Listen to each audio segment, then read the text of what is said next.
যুক্তরাজ্যের শ্রমবাজারে অনিশ্চয়তার নতুন সংকেত দেখা যাচ্ছে।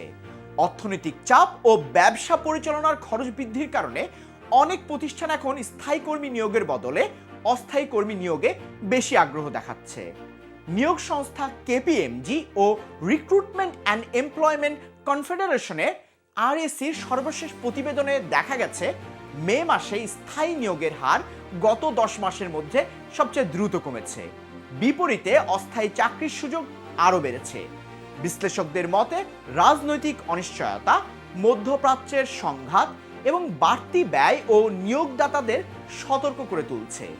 প্রায় 400 নিয়োগ পরামর্শক প্রতিষ্ঠানের জরিপে চাকরি প্রার্থীর সংখ্যা বৃদ্ধির তথ্য পাওয়া গেলেও নিয়োগ চাহিদা দুর্বল থাকায় বেতন বৃদ্ধির গতি সীমিত রয়েছে।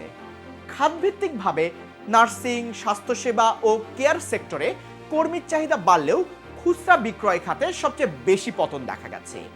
সরকারি তথ্য অনুযায়ী যুক্তরাজ্যের বেকারত্বের হার 5% পৌঁছেছে।